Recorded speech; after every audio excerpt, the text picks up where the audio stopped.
Hello everyone, my name is Leonora and I am here today to do a tarot card review on the Tarot of the Moon Garden. This deck is by Karen Marie, and to be honest, I cannot pronounce her last name. This deck's been actually out in print for quite some time, but to be fair, it is literally one of my most iconic and longest used decks. So US Games prints it, and I have to be honest, most of the time that I get US Games decks or imprints from US Games, they do actually tend to be pretty good card stock. So nonetheless, I've had this deck for quite some time, and the card stock has literally gotten a little aged around the edges, but you've got your classic white deck, classic white edges, little dirty. You kind of expect that when you have the white cards, and you've had them for as long as I have. The one really neat thing about this particular deck as we start to go over it is you can see that no matter whether the cards are right side up or upside down, that you're getting that same image. Now, a lot of readers who really work and use the inverted aspects do usually appreciate that, so that you're not sure which way you're pulling from.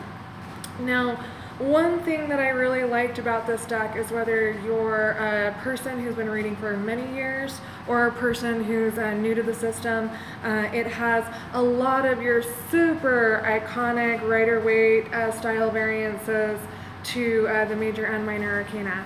It's not quite Art Nouveau, and it definitely doesn't use all pastel colors, but the colors are bold enough that they pop off the card imagery for you. This particular deck, all the suits are named the normal names. So you've got your swords, your wands, your pentacles, and your cups. But you will see this continuance of like butterflies, dragonflies, unicorns, constantly throughout the deck. Another thing that I really liked about this deck is almost in every single card you will find a moon, whether it is a crescent moon or a new moon or a full moon, totally eclipses, and in a couple of the cards there's no moon at all. So kind of that black moon phase. So it doesn't have any of the extra symbology in the corners. It doesn't tell you the astrology symbols on the card. But for people who want to work with a little bit more of that cosmic energy that's not computer generated, this is a very clean art deck. And that's actually one thing on a personal note that I appreciate, is I like decks that like have that feel where yes, they don't necessarily look like they're hand penciled in, but they have that like liney or hand drawn like feel to it.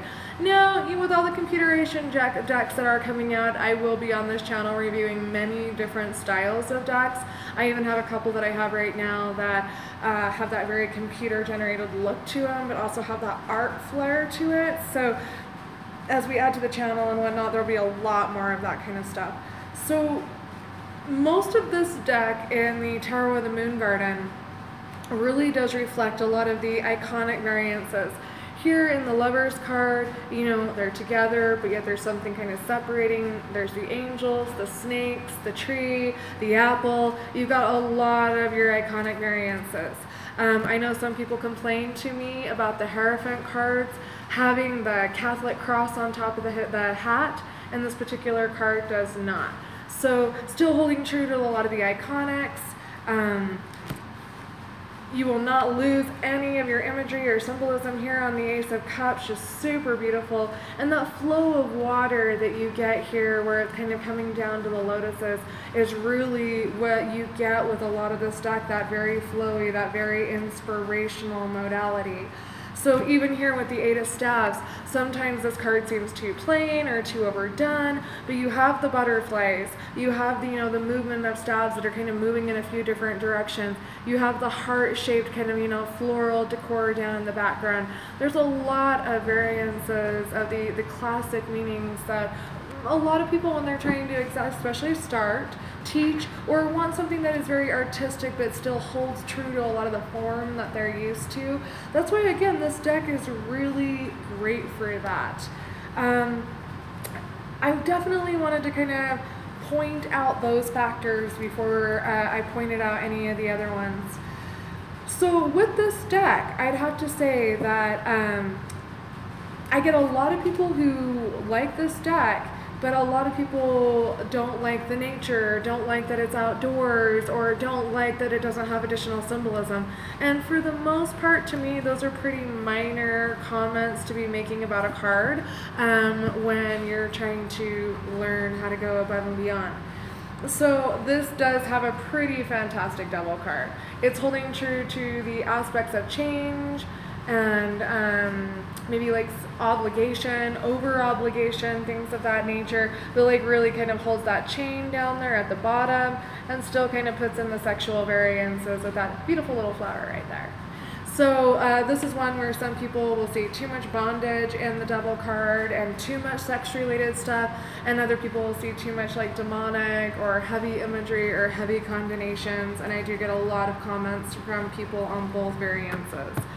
Again, the Emperor. I get a lot of people who have told me in years to past that the Emperor card is too strong for them or not strong enough, that it's too mean looking or too soft looking. And with this one, you really do get that like condemnation where he's strong, he's noble, he's charismatic, he has a lot of the traits that you're looking for in your like idealistic or dominant / male character, but he does seem pensive and peaceful, and like maybe he's mastering his traits and whatnot. So it does give the aspect where he could kind of go a little one way, but he's not necessarily there automatically. I have a lot of people who just find that the Magician card is pretty important to them, their alchemy card. And with this card, you know, you get that nice wizard kind of look. He's definitely seems skilled. He's got his like wick that he's burning at both ends there. All the classic symbols of cycles, his altar pretty much set up. And you can't quite see his hand down there super easy, but he does got that aspect of working with like both forces and both sides. So a lot of beautiful, pretty artwork to look at, as I mentioned, and a lot of the things that are going to help you remember the modalities of the cards. The Moon card, you're not only getting the phases of like the sun and the moon, the dual towers, the bridge kind of going between them. You've got not only the crab, which is like pretty iconic, but you've got the wolf and the dog. There's many different ways that the symbols from this particular card can kind of come out, but these are ones where people really get lost sometimes of some of those iconic things to look at, those dual things like the dog, the wild dog and the tame dog, or the sun and the moon. This one, do not get me wrong, this card does not fall short of like showing the intricacies of like the different types of emotions. This card deck really does put in there just some fabulous artwork. Like, are you going through the door? Have you made the decision? Are you actually following through with that choice? Or are you sitting there kind of analyzing it? Like, this deck really does do a nice, pretty, but not overdone job with looking into that kind of stuff. The Death card is another one, especially with this deck, that I really like to show people. The Death, the Hangman, the Lovers, you will, the Devil card are cards that you will find that I'll probably like comment a lot on my reviews, and it's because so many people look at these cards as maker or breakers for their deck choices and whatnot.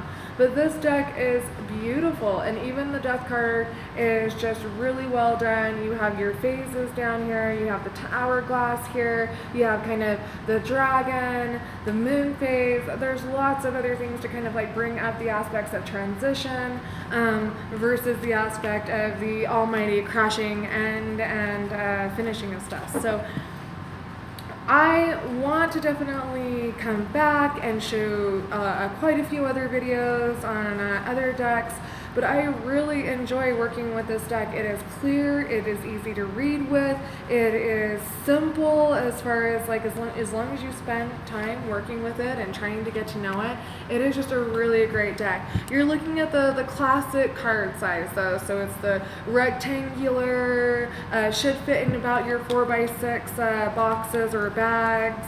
I wanted to show you the Tower card real quick. Here we go. This is a great one because you get the aspects of the lightning, the sacrifice that potentially has to be made, the obstacles and the things that have kind of come around and put somebody in this position where it's like so important for them to hurry and decide to act or to not act. In either way, they're kind of being swirled or in some kind of turmoil. So the nice thing about this is a lot of the cards out there, or decks that do other variations of the tower, you'll find that they show little people dropping out of the building, which a lot of people like because it reminds them of that choice, that you're about to make that choice, or that's what's going on around you. But this one kind of like shows the flares of it, and then like the little body in the water. So a lot of people have told me that they really appreciate that working with this deck, that it's a little cleaner that way, where I know a lot of people really prefer to have the stronger iconism and the symbols of the actual movements of bodies. So I hope that this actually not only introduces you a little bit to the Tarot of the Moon Garden and possibly introduces you to getting that deck. We do sell it at our shop at Elemental Inspirations in Salt Lake City, and if it's available on our website, please check it out. Otherwise, this is a US Games imprint, and you should be able to get that through usgamesinc.com. So blessed be everyone. This is Leonora signing off. Hopefully this was helpful, useful, and we'll see you next time.